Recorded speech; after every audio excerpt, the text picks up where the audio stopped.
يا مساء الفل، ازيكم يا جماعة عاملين ايه؟ ايه الأخبار؟ يا رب تكونوا بخير. آمم، حلقة النهاردة من الحلقات الصعبة اللي أنا كنت عمّالة باذاكر لها كتير أوي، عشان أحاول أفهم آمم، الناس اللي عندها هذا النوع من الdisorder أو الsyndrome بمعنى أصح، ليه بتعمل كده. فقبل ما نبدأ الحلقة دي حابة أي حد بيسمع ياخد نفس ويفهم إن كل إنسان فينا جواه رحلة مش سهلة، رحلة هنسمع فيها صوت الطفل اللي جوانا. الطفل ده ممكن يكون اتساب، ممكن يكون اتقال له اسكت بدل ما يتقال له أنا شايفك. ففي الحلقة دي إحنا مش هنهرب ومش مش هنخبي، مش هنتظاهر إن كل حاجة عادي، إحنا هنبُص على أعمق خوف عند الإنسان، ألا وهو الخوف من الهجر.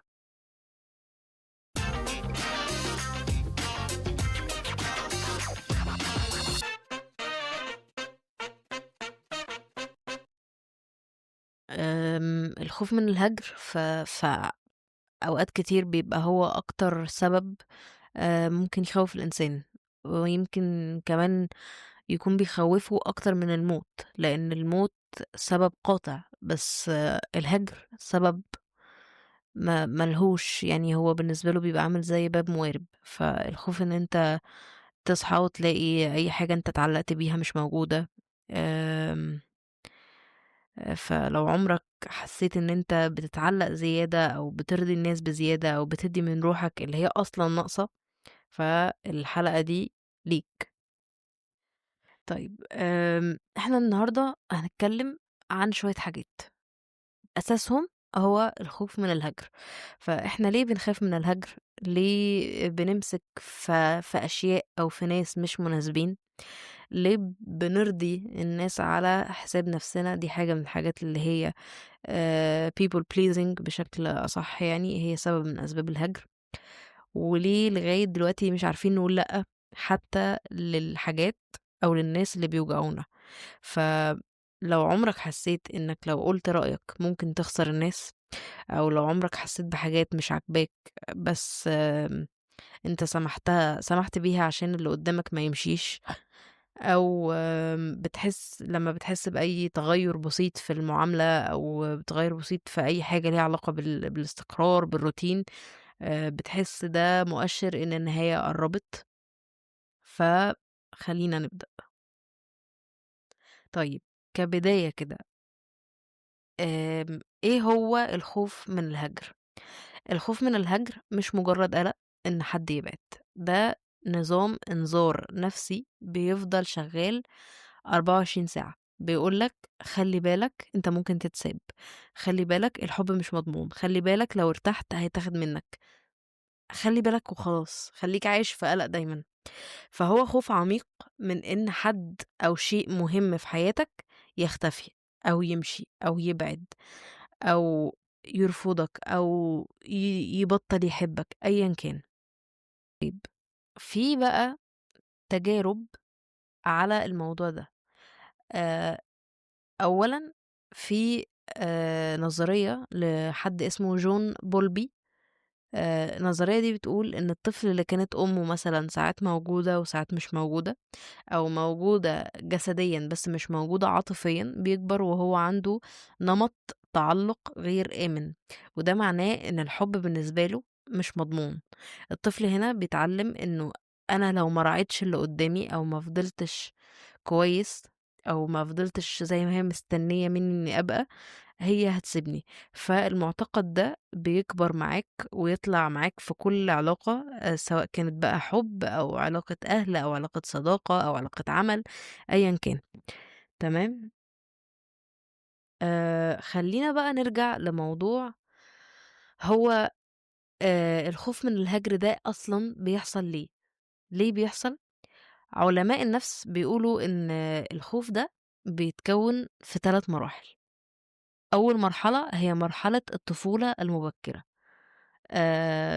زي ما قُلت من شوية، دي حاجة من الحاجات، يعني أم مثلًا بتخرج وتدخل بدون استقرار، حد وعد والوعد ما اتنفّذش، ممكن انفصال الأب والأم، ممكن أم مشغولة أو باردة أو مش مركّزة مع الطفل، أو وده أحد أكبر الأسباب طبعًا، تربية تتضمن الحُب المشروط، اللي هو أنا هاحبك لو هتسمع الكلام، هاحبك لو أنت فضلت كويس، يعني كل حاجة ليها شرط، فالطفل هنا بيتعلّم إن الحُب مش ثابت، وإن وجود الناس مش مضمون. طيب تاني مرحلة هي مرحلة التجارب المؤلمة، كبرت دخلت علاقة حد سابك فجأة، واحد من صحابك كان قريب جدًا فجأة اختفى. حد أنت بتحبه جدًا وغالي عليك مات، حد بدون أي تفسير أنت كويس معاه في يوم وليلة بِعد، فالمُخ هنا بيختزل كل تلك المواقف في عبارة إنه ما فيش حد بيبقى وما حدش بيكمّل. طيب تالت حاجة بقى هي الشخصية الحساسة اللي بتتكوّن بعد المرحلتين الأولانيين. في ناس بطبيعتها بقى حساسة، يعني أيًا كان لو هُم بطبيعتهم حساسين أو بيمرّوا على المرحلتين اللي في الأول، فبيبقوا الشخصية الحساسة. في الاتنين أي نسمة تغيير بتيجي عليهم بتترجمها إن هي علامة على الخطر، فدول ال3 مراحل اللي هُم سبب من الخوف من الهجر. طيب، طيب إزاي الخوف من الهجر بيظهر فجأة؟ في حاجات كتير جدًا بتدُل على إن أنت أو الشخص اللي قدّامك أو أيًا كان مين، بيعاني من abandonment issues أو مشاكل الخوف من الهجر. أولًا التعلُّق السريع، لو أنت أو أيًا كان مين آآ لسه عارف حد من يومين تحس إن هو ده الأمان، أو تحطّه في مكان مش من حقّه، وحتى لو هو لسه مش عارفك. ودي حاجة أنا اتكلّمت عن جزء منها في حلقة بالونة هوا. ف حد أنت لسه ما تعرفوش بشكل كافي، حد أنت لسه ما عاشرتوش، ما شُفتش طباعه، ما عرفتش عنّه حاجات تخلّيه يتحط في مكانة معيّنة، قمت أنت متعلّق بيه بسرعة جدًا. طيب تاني حاجة، قراءة أي تغيير على إنه انسحاب. لو اللي قدّامك اتأخّر في الرَّد، لو اللي قدّامك صوته متغيّر شوية، لو اللي قدّامه أو لو اللي قدّامه شكله موجوع شوية، أنت بقى مش بتفكّر وقتها، أنت بتنهار. أي حاجة فيها آآ اختلاف عن الطبيعي بتحسّسك فجأة إنه لأ، في حاجة غلط، في حاجة بتبوظ، في مشكلة، أنا خايف، أنا قلقان، كل الكلام ده. طيب تالت علامة هي القلق والتفكير الزيادة، أقعد بقى أفكّر الشخص اللي قدّامي ده يعني أنا مش مثلًا في حد معايا أنا وهو علاقتنا كويسين ببعض، لأ أنا مش هاسكت، أنا هاقعد أفكّر طب هو لو زهق أنا هاعمل إيه؟ طب هو لو شاف حد أحسن منّي أنا هاعمل إيه؟ طب هو أنا تقيلة عليه والّا لأ؟ طب هو ليه مش متعلّق بيّا أو أنا ليه اشمعنى أنا اللي متعلّق بيه بس؟ كل الكلام ده.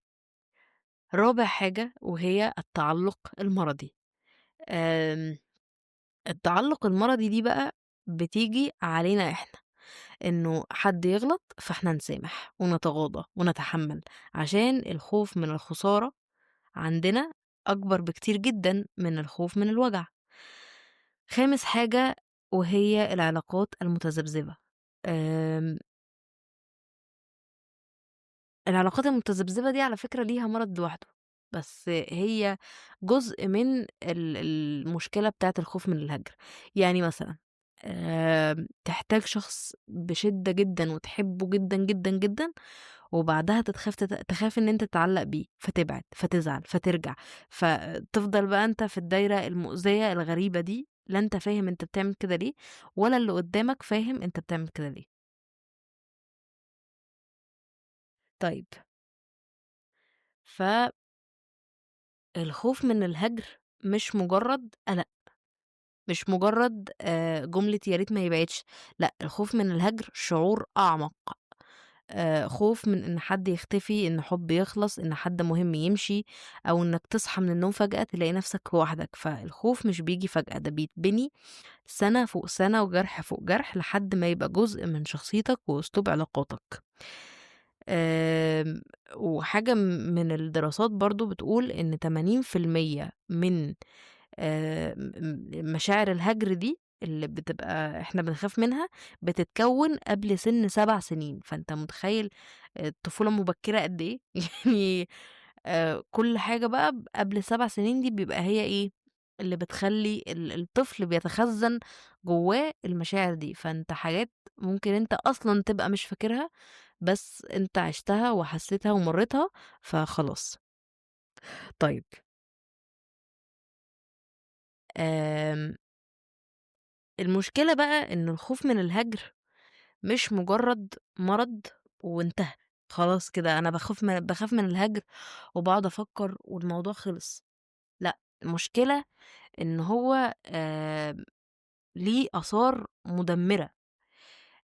علميًا الخوف من الهجر بيأثّر على الذاكرة العاطفية، بتقعد تفتكر أي موقف سيء فقط. آمم، مثال، آآ أعرف مثلًا حد مجرّد لمّا أقولها لك إزاي، يعني هو حكى لي قبل كده إنه مجرّد لمّا بيتخانق مثلًا مع حد، بيفتكر مش بس المواقف الوحشة اللي هو بينه وبين هذا الشخص فقط، لأ ده بيفتكر كل المواقف الوحشة اللي عدّت عليه في حياته. يعني مش موقف واحد، أو مثلًا أنا باتضايق دلوقتي على الموقف الفلاني، لأ، أنا مثلًا متخانق مع فلان، مش هاتضايق من الموقف ده بس، أو حتى هاتضايق من كل المواقف اللي فلان عملها معايا وهي مواقف وحشة. لأ، أنا هاقعد بقى أفتكر المواقف الوحشة اللي بيني وما بين فلان، واللي بيني وبين عِلّان، واللي بيني وبين ترتان، هاقعد أفتكرهم كلّهم. ف دي حاجة من الحاجات اللي بتأثّر جدًا على الشخص ده، لإنه وقت ما بييجي الbreakdown بيفتكر كل ده مرّة واحدة. ف بيبدأ يلقي اللوم على نَفْسه، فدي حاجة. الحاجة التانية، الجهاز العصبي دايمًا بيبقى في حالة fight or flight، حاجة برضه من يعني من الحاجات اللي هي موجودة في كل الأعراض اللي هي ليها علاقة بالأمراض النفسية، موضوع الfight or flight ده. آمم المواد الكيميائية في المُخ بتبدأ تتربط بشكل معيّن، ودي حاجة أنا اتصدمت أصلًا لمّا أنا عملت عليها research، إنه موضوع إن أنت بيبقى عندك attachment issues أو abandonment issues، إنه أنت لو في شخص معيّن أنت اتعلّقت بيه، بيبقى الدوبامين مربوط بيه هو بس. يعني لو مثلًا أنت بتحب مثلًا تعمل activity معيّنة، الactivity دي أنت مش هتتبسط مهما عملتها سواء مع نَفْسك أو مع أي حد تاني، إلا لو الشخص الفلاني اللي أنت متعلق بيه هو اللي عملها. تخيل بقى كل حاجة في حياتك بتُقف على الشخص الفلاني، دي حاجة صعبة جدًا، جدًا. وفي بقى أمراض ب ب ب بتظهر كتير، يعني اضطرابات تعلُّق، اضطرابات قلق، نوبات هلع، اكتئاب، أفكار جلد ذات. في أحيان كتير جدًا، جدًا في ناس بيبقى الموضوع ده بالنسبة لها هو بداية اضطرابات الشخصية الحدية، كل الكلام ده. فمشكلة. طيب، حل الموضوع ده إيه؟ أولًا الاعتراف، اعرف إن أنت مش محتاج الشخص، أنت محتاج الأمان. آمم، إعادة بناء الجذور، بمعنى أصح إن أنا أرجع أدحلب في الموضوع ده بدايته إيه، مين أول حد وجعني، إمتى اتعلمت إن الناس بتمشي، إمتى اتعلمت إن وجودي مش مضمون، كل الكلام ده. آمم، إعادة برمجة العقل، بمعنى إنه أنا شايفة إن دايمًا، دايمًا إنه أي حد هو سبب علاج نَفْسه. يعني أي حد سبب علاج نَفْسه، في نَفْس الوقت إن أي حد سبب ضياع نَفْسه. لو أنت قررت بنَفْسك إن أنت تضيّع نَفْسك وإن أنت تربط نَفْسك بحد، هتضيع. ولو أنت قررت إن أنت تنتشل نَفْسك من الهبل اللي أنت حاطط نَفْسك فيه، هتقعد تسمّع نَفْسك إنه لو حد مشي دي مش هتبقى نهايتي، أنا مش طفل، أنا قادر أكمّل. في حاجات كتير أوي تقدر تقنع نَفْسك بيها، حتى لو بضرب الجزم. أنا عارفة إن الكلام دلوقتي يبان سهل، ولكن آآ حقيقة دي وسائل علاج نفسي يعني صدّقني، أحلف لك والله العظيم. إيه بقى؟ آمم العلاج النفسي طبعًا، يعني لازم العلاج النفسي، لازم therapy. تمام. آمم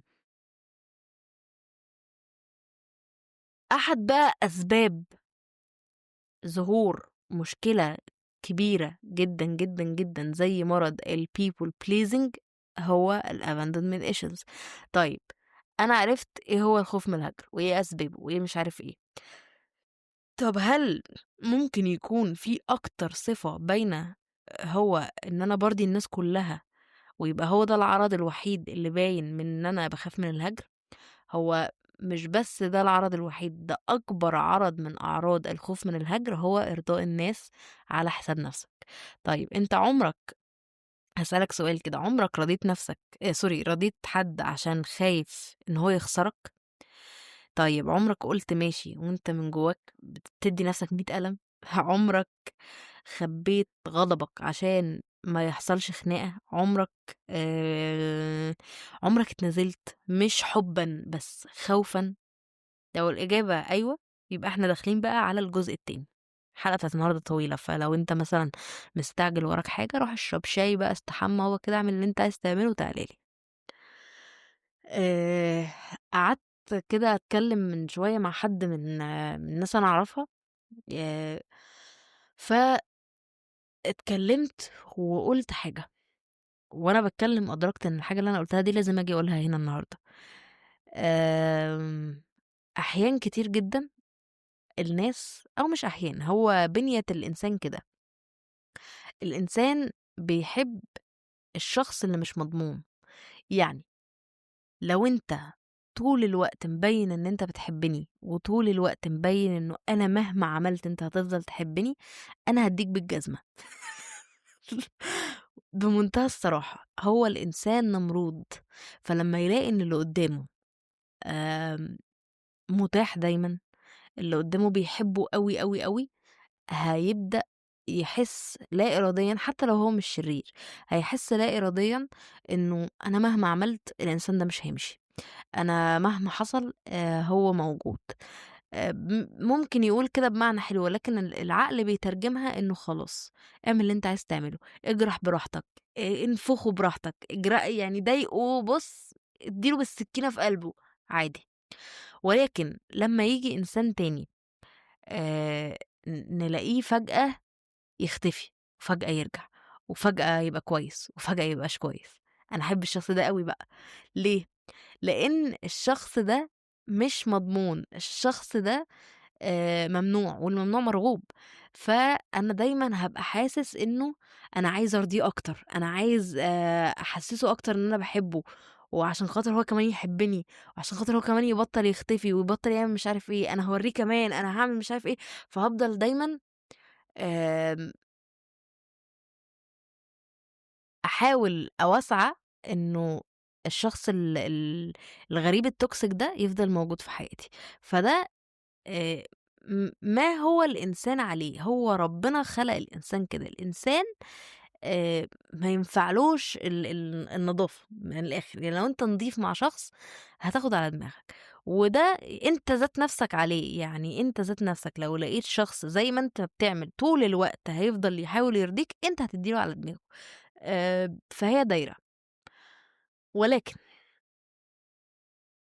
مشكلة الخوف من الهجر فيها حاجة، أحيان كتير أنت بتكون الشخص اللي ممكن يختفي وممكن يرجع. اللي أنا باتكلم فيه إنه إحنا دايمًا عندنا الجانبين، ولكن الجانب بقى كل جانب بيطلع مع الشخص اللي أنت تقدر تطلّع معاه أنهي جانب. يعني لو شخص كويس معاك أنت هتبقى الشخص الوِحِش، ولو شخص وِحِش معاك أنت هتبقى الشخص الكويس. في بعض الأحيان أنت بتقدر تقلب شوية وتبقى الشخص اللي هو إيه، لأ أنا كمان هاختفي، لأ أنا كمان هاعمل إيه. ولكن في أحيان أخرى، ودي الأحيان اللي بيعاني منها الشخص اللي عنده خوف من الهجر، ألا وهي إنه فكرة الsafe space بالنسبة له بتوتّره وبتقلقه بترعبه بمعنى أصح، إنه أنا ممكن أدّي له safe space وممكن أزعل، ولو هو ضايقني ممكن أتضايق، لو هو قال لي كلمة تزعّلني هاسكت، بس ماذا لو أنا سكِتّ وهو ما سألش عليَّ تاني؟ دي بقى اللي ممكن تخلّي الشخص فعلًا يحس إن هو ما لهوش لازمة، يحس إن هو ما لهوش قيمة، ما لهوش غلاوة.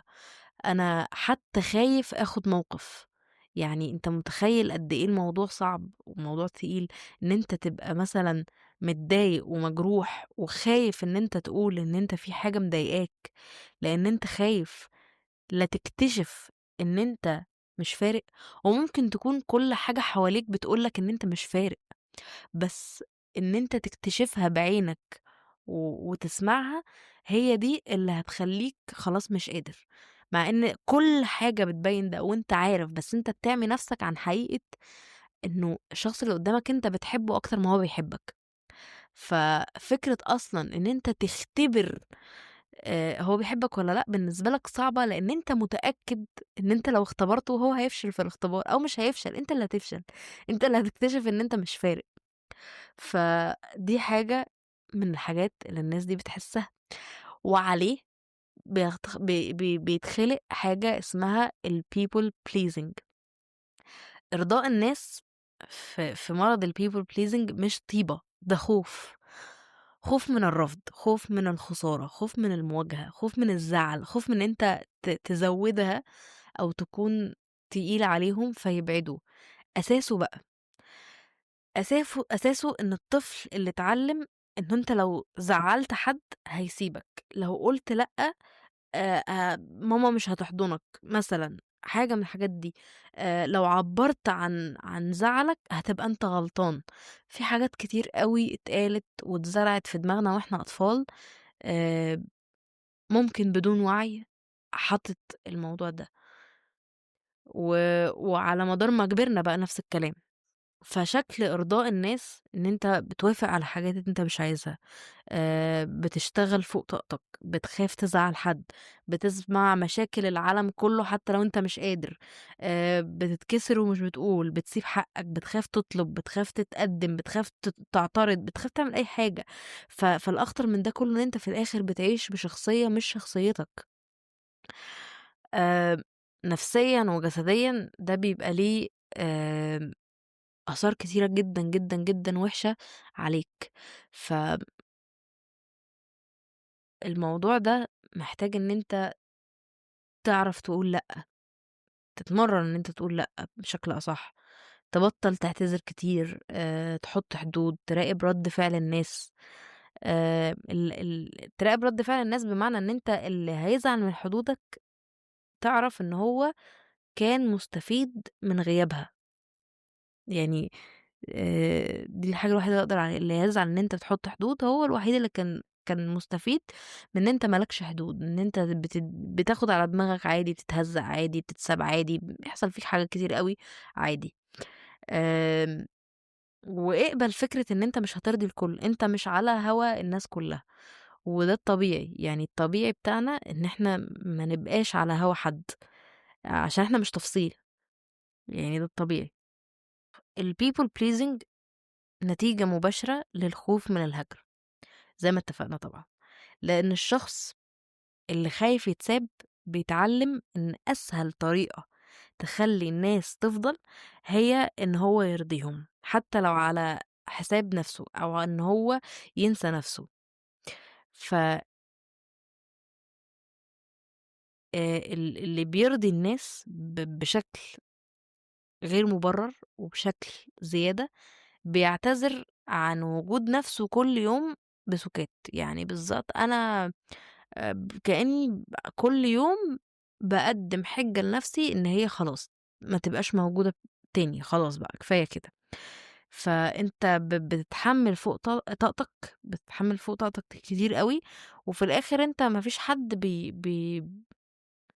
بياخد باله إن أنت تعبان من الموضوع ده. المعادلة دايمًا في دماغ هذا الشخص بتبقى إنه لو رضيت اللي قدّامي هيفضل، لو قُلت لأ هيمشي، لو كنت موجود بزيادة هيتطمن، لكن الحقيقة إن اللي بيمشي، بيمشي، واللي بيستخف بيك عمره ما كان هيحترمك حتى لو أنت قدّمت له روحك. فاعرف إن الجرح قديم، أيًا كان بقى مين مشي وسابك، أيًا كان مين، أيًا كان قدّمت له إيه، أيًا كان عملت له إيه. آمم لإنه أعتقد أنا مثلًا في وقتٍ ما كنت عندي الموضوع ده، ولمّا قعدت مع نفسي وقعدت أفتكر أي حاجة حلوة أنا عملتها للشخص اللي قدّامي، افتكرت إن أنا كل الحاجات الحلوة اللي أنا عملتها للشخص اللي قدّامي ما كانتش عشان أنا باحبه، كانت عشان أنا مستنية أتحب. ف الموضوع وحِش أوي. ففكرة إنه أنت بعد ما تقول أنا عملت، أنا سوّيت، أنا أنا بذلت مجهود، أنا ضحيت بحاجات كتير، أنت ما عملتش كل الكلام ده عشان أنت بتحبه، أنت عملت كل الكلام ده عشان أنت مستني إن اللي قدّامك يحبك بعد ما أنت ما تقدّم له حاجة عشان يحبك، بس الحقيقة إن اللي هيحبك من غير ما أنت ما تعمل أي حاجة خالص. اللي قدّامك مش هو اللي وجعك، هو بس لمس الجرح، عمل حاجة تانية ليها علاقة بجرح already موجود وجعته تاني، بس ده مش معناه إن هو اللي عمل الجرح ده من الأول. وافصل الماضي عن الحاضر. يعني أنا رأيي إن أنت لازم تقول لنفسك إن الخوف ده خوف قديم، حاجة حصلت زمان مش حقيقة، مش لازم تحصل تاني. آآ وتقبّل فكرة إن الفقد جزء من الحياة، مش نهاية الحياة. أوقات الفقد هو اللي بينقذنا، وأوقات ربنا بيشيل من طريقنا حد وإحنا فاكرين إن الحد ده هو كل حاجة في حياتنا. آمم، قبل ما أخلّص الحلقة دي، عايزة أقول حاجة يمكن تكون أهم من كل الكلام اللي فات، إنه أنت مش شخص صعب يتحب. آمم، حتى لو كل اللي أنت اخترتهم في حياتك غلط، حتى لو أنت قعدت تعِد كل الناس اللي أنت قدّمت لهم حاجات أيًا كانت هي إيه، ولقيت إن كلّهم ما بقوش موجودين، ده مش معناه إن العيب منّك، حتى لو عقليًا وحسابيًا وزي ما الناس كلّها بتقول أكيد مش كل الناس هتطلع غلط وأنا اللي أطلع صح، لأ أنت صح. مش معنى إنه الناس كلّها اللي أنت حبيتها مشيت، إنه العيب فيك أنت، يمكن العيب الوحيد فيك هو طريقة حُبّك. ويمكن دي حاجة أنا بقى لي 4، 5 حلقات باقولها. يمكن أنت طريقة حُبّك بتخلّي اللي قدّامك يستسهل إن هو يجرحك، يستسهل إن هو يضايقك، لإن أنت اللي من الأول قُلت له أنا عادي، أنا سهل، اجرحني عادي، ضايقني عادي، قُل لي أي حاجة عادي، امشي عادي. حتى لو أنت في الآخر أنت اللي مشيت، فهو السبب منّك، يعني حتى مش لو هو اللي مشي وسابك، لأ، لو أنت اللي مشيت وسِبته برضه السبب منّك. فده السبب الوحيد الحاجة الوحيدة اللي أنت تخلّيك غلطان. أو حاجة تانية في علم النفس، أنت بتحب نفس الأشخاص بس بطرق مختلفة. بمعنى لو الشخص الفلاني هو اللي سابك أول واحد، فأنت هتفضل تحب كل الشخصيات اللي شبه فلان دي وتتجرح منها بطريقة مختلفة، وتقول آمم يمكن المرّة الجاية هيبقى أحسن.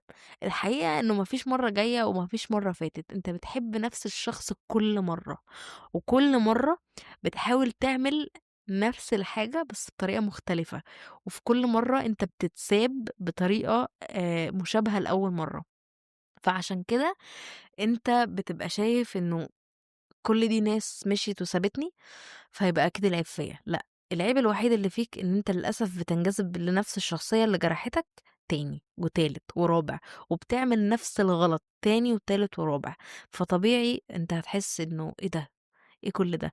ولكن أنا مثلًا حد من الناس اللي لمّا قعدت وعملت زي تحليل كده في الناس اللي أنا اتضايقت منهم أو الناس اللي أنا اتجرحت منهم عاملين إزاي واتجرحت منهم في إيه، لقيت إن أنا فعلًا اتجرحت بنفس الطريقة، من نفس الشخصيات، بنفس كل حاجة، وده اللي أنا قُلته في الحلقة اللي فاتت، فحاجة من الحاجات دي بتحصل.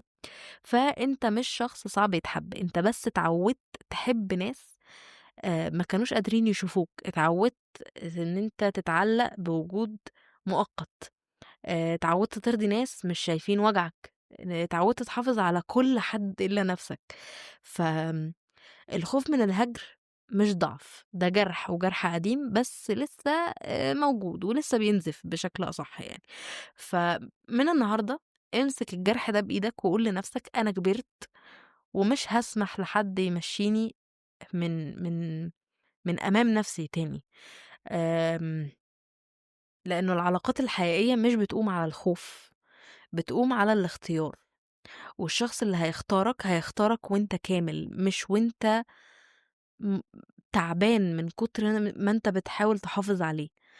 فإرضاء الناس مش حُب، ده استنزاف، وأول خطوة للحرية منّه إن أنت ترضي نَفْسك الأول. فلو أنت سمعت لحد هنا اعرف إن أنت بدأت فعلًا أول خطوة في علاجك، وصدّقني إن الطفل اللي جواك لسه آمم مستنّيك تمسك إيده تاني، عشان تقول له إن هو مش هيتساب تاني. أول حد المفروض ما يسيبهوش هو أنت، بس كده.